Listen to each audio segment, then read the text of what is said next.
Welcome to the GCS Teacher Empowerment Series. Today we will focus on using learning contracts and menus in a self-paced unit.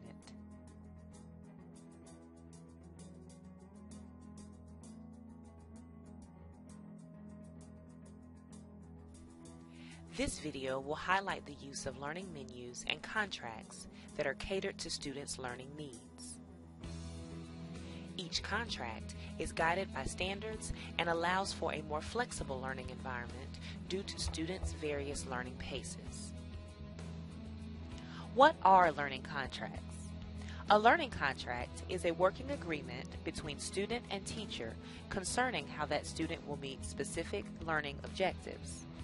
They can include such things as what the student will learn, time period for completion, what the student will do to meet these objectives, how the student will assess their own learning, and how the teacher will assess the student's learning. Why use learning contracts? They balance learning goals and empower students by providing voice, choice, and varied pace.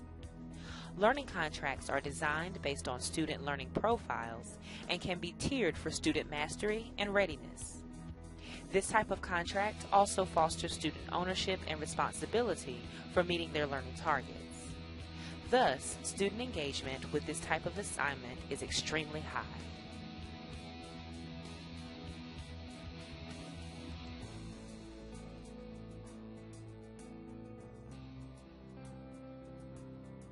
What are learning menus? Learning menus are similar to learning contracts in that they outline a variety of instructional options targeted toward important learning goals. Students are able to select choices which most appeal to them.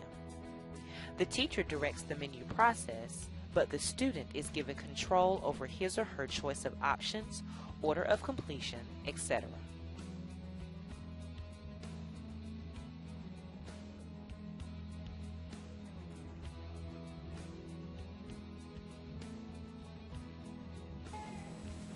I am Mrs. Williams. I am an 8th grade language arts teacher here in the Southeast region, and currently I am doing a self-paced unit that is focusing on great skills that I think can apply across the board to any curriculum.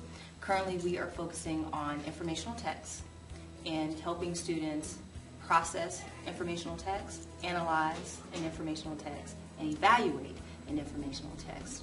So self-pacing is something that I decided to use as a personalized strategy because students are able to decide on their own topic.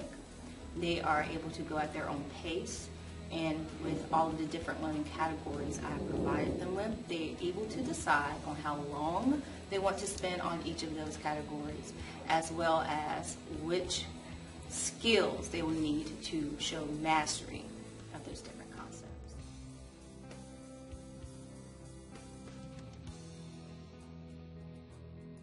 Self-pacing takes a while. It took a couple of weeks for me personally to plan out the unit. And for any teacher that wants to use this in their classroom, you need to make sure that you lay down the groundwork at least a unit or 2 units ahead of time.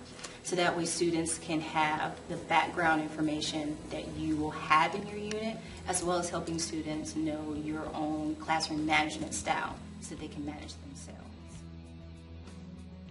Students in my class were already talking about informational text for about 2 units, so therefore they have the self-confidence to be able to go at their own pace. We also spend a day of instructional time talking about the different options, topics, looking at student examples, as well as discussing the class structure. So you do need to make sure that you provide students with all the tools up front so that way they can take what they need and then create the unit on their own. And the dinner menu is a strategy that I'm using that is a personalized strategy because they're able to make their own choice on the menu or how their assignment will be shaped. We're currently sitting in L shapes that are facing one another, so that way it's individual and it's still personal, but they can rely on a partner.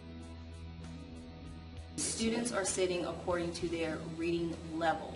I made sure that if the highs and the lows and the mediums were all mixed somewhat evenly throughout. So if they did have to turn to a partner to do an activity, they can get different perspectives and actually help one another if that was something that needed to come up.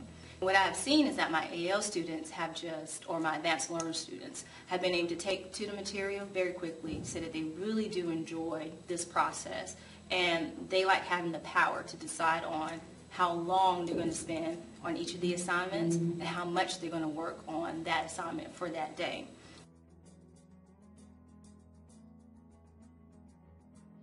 On their menu, students are able to pick, for my regular classes, they need to pick 3 skills and do any activity from any of the skill folder that they can select.